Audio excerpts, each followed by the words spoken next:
gila, pasah lah tu gak. Sopak, kusta, rotkok, kornak, dia pasah lah tu gak. Sabit kes, pasah. Onah tak pasah lah tu, tempoh setahun. Baik, maka apabila setahun, baik sedikit tengok dia tak sebut tu, kenapa setahun?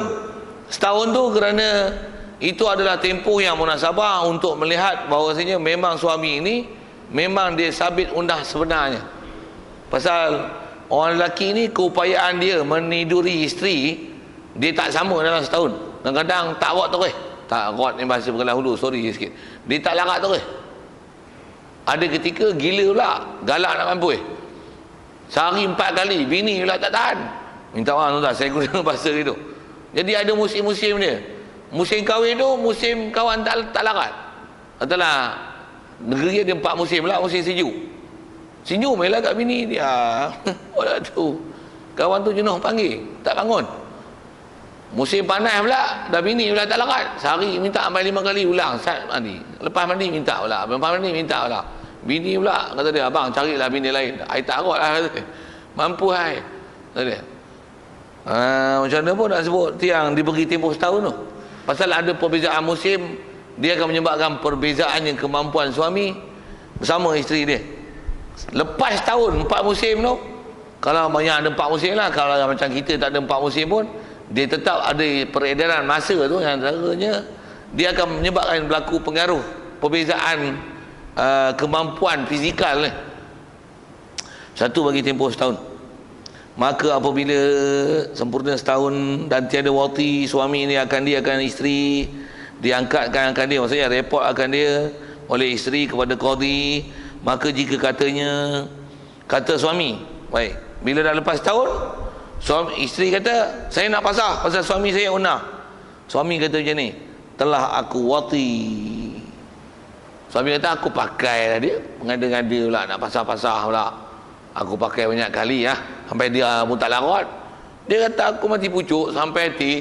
Katalah itu. Jadi suami kelahi. Apa kaedahnya? Disuruh bersumpah. Jadi suami kena sumpah. Pasal istilahnya apa? Pasal asal kes isteri menuduh suami unah, saksi tak ada. Sebab dia nak cari saksi mana? Pula tu bab tu nak tengok. Tak, sekali nak sebut, tak ada kaedah syarak, masuk bilik pergi tengok, usik kawan tu bagi jaga. Mahkamah nak tengok, tak ada. Tu saya nak sebut ni, tak sehina itu mahkamah Islam untuk mensabitkan kes.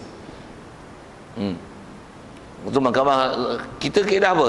Dia ada prosedur mahkamah tu, apa dia. Tak payah pergi tengok tu, tak payah test. Yang tu pun ada kita jumpa nanti kaedah akan datang. Tak ada kaedah kita dalam mahkamah nak menyelesaikan dia. Tu kalau masalah unah tu dengan test, ada begitu juga kes-kes akan datang, bab li'an dan sebagainya. Nak sabitkan siapa sebenarnya salah. Anak dalam kandungan tu anak suami ke, anak luar ni, anak orang lain buat jahat dengan bini dia ke, bini dia ni buat kayu 3 ke apa ke. Adakah dengan kaedah tengok DNA ke?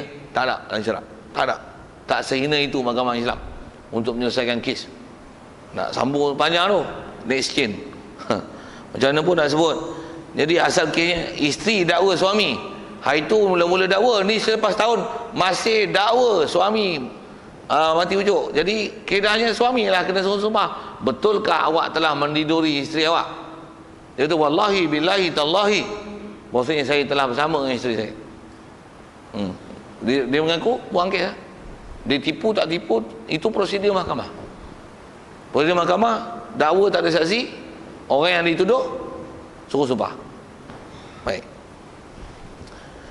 Suruh sumpah ni jika dituntuti isteri akan sumpahnya. Maka jika enggan suami daripada bersumpah, itu suami ngelat, saya sumpah-sumpah ni saya tak mau. Sumpah tak mau, prosedur mahkamah macam mana? Yamin rad isteri. Isteri sanggup sumpah, suami di atas tak mau sumpahnya suami. Isteri sumpah, pasah. Walaupun realitinya katalah sebenarnya memang suami telah bersama dengan isteri dia. Pasal itu prosedur mahkamah. Dengar, prosedur mahkamah kita hukum berdasarkan zahir. Siapa berani tak berani, suka tak dakwa, saksi tak saksi. Satu prosedur mahkamah. Masih tak sebut prosedur ke mahkamah. Orang ni dakwa satu kes, memang dia dakwa tu betul tapi tak ada saksi. Apa kaedah mahkamah? Buang kes. Pasal apa buang kes? Padahal memang betul orang tu buat salah. Macam mana nak tahu betul tak betul? Prosedur dia apa? Saksi. Tak ada saksi macam mana? Buang kes. Kan prosedurnya tu. Adakah dengan buang kes itu menunjukkan bahawasanya orang yang memang buat salah itu tak bersalah? Tidak. Yang bersalah adalah bersalah. Keadilan betul di akhirat esok. Ni keadilan dunia macam mana? Keadilan dunia berdasarkan prosedur. Dunia berdasarkan prosedur mahkamah. Apa isu pendakwaan? Saksi. Nak dakwa saksi. Tak ada saksi, yang tu tak berani sumpah, dia berani sumpah, buang kes. Siap. Itu kaedah. Nak sebut prosedur mahkamah adalah prosedur mahkamah. Mahkamah dia bukan tempat untuk menghalal dan mengharam. Dia adalah tempat bicara yang memutuskan berdasarkan prosedur mahkamah. Lihat.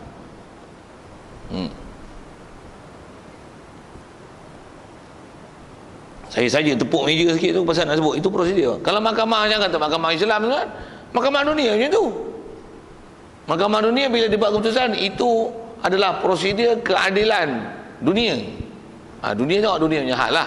Dan bukan itu adalah satu indikator untuk menunjukkan siapa hak dan batil. Tak. Siapa hak dan batil, setiap orang akan tahu siapa dia hak dan batil. Satu berapa ramai orang salah masuk mahkamah dibuktikan tak bersalah. Bukan itu adalah satu lesen besar untuk menunjukkan memang dia tak bersalah. Dia tahu dia bersalah atau tidak. Sebab keadilan sebenar akhirat dia akan jawab. Dunia macam mana? Berdasarkan prosedur mahkamah dalam bab perbicaraan. Dengar. Semua bab tu. Sama ada kita bicara ni bab onar, saya nak sebut tentang prosedur mahkamah, keadilan dalam mahkamah itu macam mana? Itu prosedur mahkamah. Kalau telah kes bab pesaka, orang ni tukar nama, tukar geran, buah nama dia. Dia tengok mati, dia tengok nama semua nama dia. Padahal dia tak sabit pun dalam bab-bab pesaka pasal bukan waris. Tapi dah nama tukar ke dia. Anak-anak cucu semua duk dakwa gini. Kau kata, kau dakwa lah macam mana pun. Nama aku. Masuk mahkamah, menang dia kan. Bukan dengan mahkamah memutuskan dia menang kes dengan sebab nama tu semua nama dia. Halal lah tanah yang telah dia manipulasi tukar nama itu. Jadi hak milik dia pasal mahkamah telah memutuskan keadilan. Hak siapa sebenarnya tanah itu? Tidak. Yang kau buat salah adalah salah, yang haram adalah haram. Cuma mahkamah menghukum berdasarkan prosedur mahkamah. Saya nak sebut tu. Saya nak sebut tentang prosedur mahkamah. Prosedur perbicaraan. Ini pun serupa Jadi kalau mana-mana suami dia sanggup ikrar, dia sanggup sumpah di atas suruhan qadi, dia telah wati isteri dia, buang kes. Kalau dia tak mau, kemudian dia yamin rad pada isteri sanggup sumpah, sabit fasakh. Okay. Maka jika bersumpah isteri ataupun ikrar suami, sumpah ni faham sumpah isteri ni langkah tu. Maka jika enggan suami daripada bersumpah, disuruh isteri bersumpah. Yang tu dipanggil tadi yamin rad. Yaminur rad. Sumpah yang dihantar balik pada pendakwa apabila orang didakwa tak mau sumpah. Bahawasanya tiada wati akan dia. Kalau isteri berani bersumpah, maka jika bersumpah isteri yang nama yamin rad tadi, ataupun kesnya ikrar suami bahawasanya tiada wati akan dia. Tanya-tanya suami, adakah memang kamu ni tak boleh wati isteri kamu? Ya, betul. Apa jadi? Nescaya asinglah oleh isteri dengan mempasahnya. Terasinglah isteri. Jadi yang mempasah ni siapa? Qadi lah. Qadi akan putuskan nanti. Baik, oleh kerana suami telah mengaku bahawasanya dia tak boleh bersama dengan isteri dia, tempoh pun dah setahun dah daripada kes yang hari itu, dan isteri suami telah mengaku, maka dengan itu mahkamah memutuskan bahawasanya pasangan nama isteri, nama suami hari ini adalah terpasah. Mahkamah bersurat hari ini. Okey. Siap. Macam tu lah kot ayat dalam mahkamah dia katuk-katuk tu kan. Ada hammer kecil. Kan? Siap. Itu kalau suami mengaku. Suami tak mengaku ni suruh sumpah tak nak, isteri berani sumpah yamin rad. Mahkamah kata tu dengan sumpah isteri, dengan sumpah yang dihantar balik pada isteri dia tadi mendakwa, kerana keengganan suami bersumpah bahawasanya dia telah bersama dengan isteri, maka dengan itu sabit kes bahawasanya suami adalah undah. Mahkamah memutuskan pasangan ini adalah dipasahkan, dan suami isteri dah tak ada. pasal tak sabit jimat. Tak ada iddah. Iddah pula iddah pasakh. Pasal pula suami tak boleh sama isteri. Tak ada iddah, tak ada iddah. Itu ada bab iddah nanti. Okey, siap.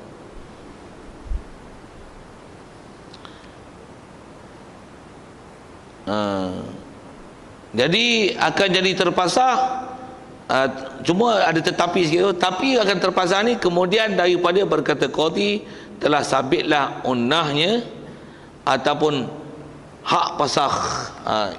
Jadi faham tu, qadhi yang akan cakap tu ayat tu, sabitlah unnah suami dengan sumpah rad yang disumpah oleh isteri di atas keengganan suami untuk bersumpah setelah diajukan kepadanya, maka sabitlah unnah suami.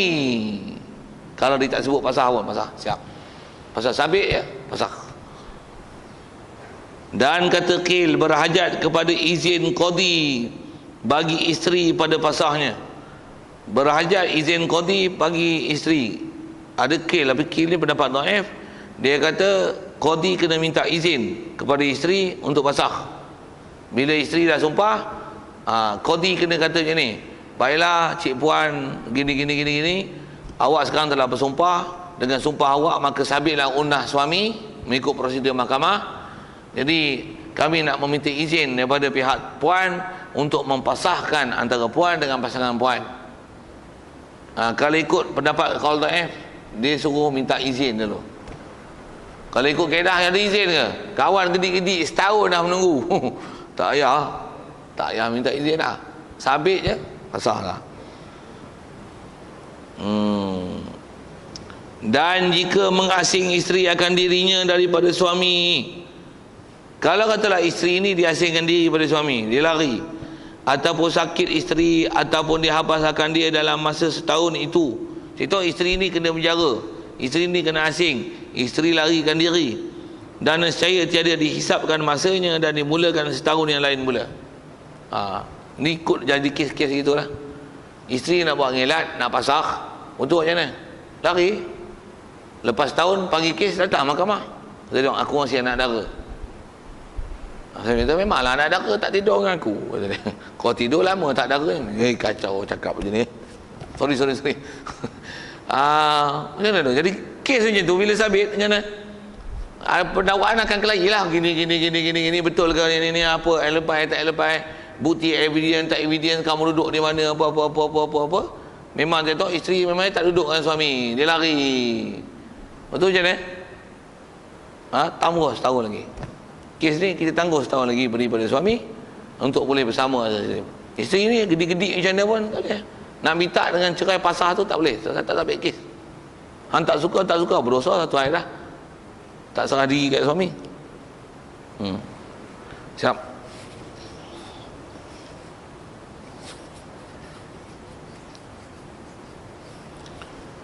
Baik, kalau ikut dengan apa bicara tu selesailah. Soal kalau ada, ya memang kita khusus bicara bab tu je kalau ikut begini. Ada soal? Ya. Pasah tu? Ya. Kaedah sumpah dan syarat ni mesti dengan perintah mahkamah. Perbicaraan ni mesti istilahnya mahkamah. Kalau ada pun disebut dalam kitab pembahasan, katalah negeri tu tak ada mahkamah. Katalah kita duduk dekat pulau mana lah. Adalah lebih kurang 40 orang Islam boleh buat Jumaat lah. Ada kes-kes macam ni. Ada orang yang reti dalam bab agama ni, lantik dia lah sebagai juru hakim. Jadi maksudnya perbicaraan tu tak berlaku. Cuma dia kena ada ilmu tentang Islam, tak tahu kan nak jadi hakim ke mana, jadi hakim banggang. Hakim masuk neraka, nak menghukum tapi tak tahu hukum Islam, dia kena pergi ngaji tu. Kalau dia kata aku tak tahu nak hukum ni, tak tahu macam mana pun nak sebut, kata dia mesti dengan prosedur mahkamah. Jadi pasah tak ada istilahnya ni ada kes, tak apalah, kita pasah aje lah, dah saya undang kita pasah lah. Tak ada kedah itu, tak ada perundangan Islam Syiah. Kata ulama dah bahas satu-satu lah bab Quran hadis yang prosedur mahkamah yang dah berlaku dengan sistem pemerintahan Islam dulu. Ni prosedur dia, mesti persambitan kes dengan mahkamah. Ada ni habas tu maksudnya ditahan, di penjara. Saya anggap semua orang pandai Arab tu pasal baca kitab tinggi sikit kan. Saya sebut sekali tu habas tu maksudnya penjara. Habas tu maksudnya tahan. Lain? Ya.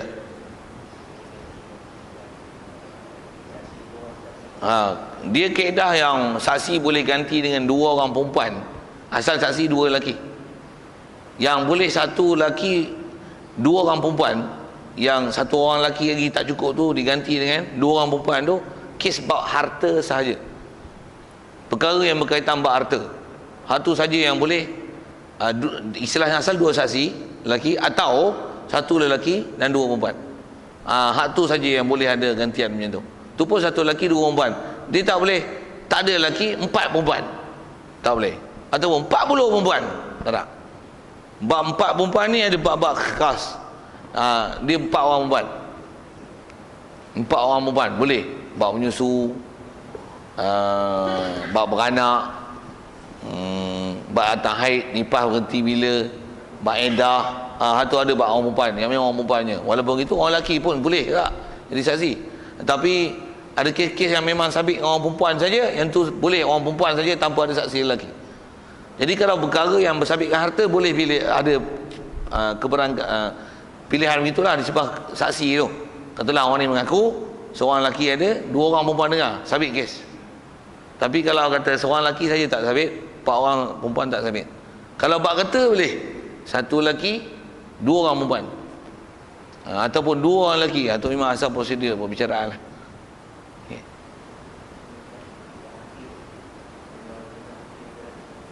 Hakim lelaki, kaedah syarak kita je tu. Kaedah hakim ni kalau asal kita dalam kitab, dia macam imam. Imam dengan Bilal boleh tak perempuan? Bilal pun tak boleh. Imam kot lah kan, kita biasa dengar kita. Bilal tak boleh. Ada orang perempuan suara sedap pun. Ya Allah, sekampung Cina datang kan. Dalam raya Cina, sekampung Cina, orang Islam datang, orang Cina pun datang. Tak boleh orang perempuan azan. Tak boleh. Tak boleh. Dalam konteks azan aurat. Pasal azan dia bab dengar, kira syaratnya azan dia suruh diam dengar. Di mana-mana tempat dalam syarat suruh diam dengar, suara perempuan haram di situ. Azan diam dengar, sebaiknya jawab. Khutbah diam dengar, perempuan tak boleh khutbah. Khutbah Jumaat, khutbah raya, apa nama khutbah yang syar'i. Adapun berkhutbah berpidato, itu tak suruh diam dengar. Nak dengar tak dengar tak apa, belah gitu tak apa. Yang memang ada diam dengar. Jadi tentu tak boleh asal nak sebut. Tak boleh yang tu imam. Bab qadi pun saya ingat dalam mahkamah tak boleh. Pasal orang perempuan ni selalunya antara sebab lah dalam syarat kalau sebut hilat tu. Kenapa orang perempuan tak boleh jadi qadi, imam, Nabi Rasul tu memang lah kan, ada benda muktamad tu. Bab qadi je ni, bab hakim tak boleh, cerdik macam mana pun tak boleh. Kalau imam pun, imam perempuan tu hafizah, hafiz macam mana sekalipun, bukan 30 juzuk, 90 juzuk dia hafal menunjukkan mantapnya hafalan itu kan. Mana ada 90 juzuk hafal. Apa cerita ni? Tak boleh jadi imam. Tak boleh jadi imam. Masalah imam, qadi pun tak boleh. Walaupun semua buat undang-undang semua pandai, dia tak boleh jadi hakim, qadi dalam mahkamah syariah untuk menghukum. Itu asal hukum. Cuma macam ni sikit. Di atas asal tak boleh, memang tak boleh, memang tak ada dalam Islam. Sama masalah qadi ini, pemimpin, jadi menteri, jadi raja, apa lagi, Perdana Menteri, wakil rakyat, asal kira syarak tak ada, tak sah tu. Macam mana pun dia tengok dilantik juga. Dilantik juga. Bila dilantik dia ada kuasa tau. Dia ada kuasa mahkamah dalam dia sebagai hakim. Nisbah wakil rakyat dia ada kuasa wakil rakyat. Nisbah raja dia ada kuasa raja. Macam Queen Elizabeth apa tu, contoh itu. Atau nisbah Perdana Menteri dah dapat jawatan Perdana Menteri, dia ada kuasa tau. Nak berjatuh dia tak boleh. Asalnya dia tak boleh. Tapi siapa dah terlantik dalam bab penguasaan, dalam bab merintah, dia lah merintah. Jadi siapa yang melantik dia tu berdosa. Ataupun dia yang lantik diri dia, memang dosa lah kat dia. Kalau ada orang mengundi dia untuk lantik dengan proses undi, berdosalah orang melantik. Tak ada orang jantan dah ke? Itu satu. Dia berbeza sikit dalam bab semayang ni. Semayang, walau nisbah perempuan tak boleh, dia lantik ke, dia jadi imam, memang tak sah dia ikut. Semayang ikut semayang lain. Tentu je beza dia. Jadi beza tahu mana? Dari segi asal prosedur tak boleh. Tengok ada juga hukum hakam dia tetap dipakai pasal dah dilantik. Tauliah diberi, hak tu diberi, padahal tak boleh. Hukum ni dah dilantik dia jadi hukum. Pula tu katalah prosedur hukum tepat lah tu, tapi sepatutnya bukan orang perempuan. Sah hukum tersebut dilaksanakan. Tapi salah, kenapa beri pada orang yang tak sepatutnya diberikan hak kepimpinan? Masalah kepimpinan, masalah qadi hakim tu kepada orang yang tak sepatutnya diberikan hak itu mengikut kaedah Islam. Beza dia dalam bab ibadat tentu. Ibadat tak boleh langsung. Kalau ikut juga batal sembahyang kita, kena ulang lain. Kalau imam sembahyang. Ada pun dalam bab qadi itu antaranya memang tak boleh. Siapa lantik jadi berdosa. Tapi kalau kata dia lantik, dia jadi hakim, dia buat keputusan, mahkamah keputusan yang dia buat, yang hakim itu adalah perempuan, sah hukum tersebut. Saya jawab soalan. Ada ni? Allah. Bismillahirrahmanirrahim. Allahumma nawwir qulubana min nuri hidayatika kama nawwartal arda min syamsika abadan abada bi rahmatika ya arhamar rahimin. Warzuqna fahman nabiyyin wa hifdzal mursalin wa ilhamal malaikatil muqarrabin wa sallim tasliman ala jamil anbiya'i wal mursalin walhamdulillahi rabbil alamin.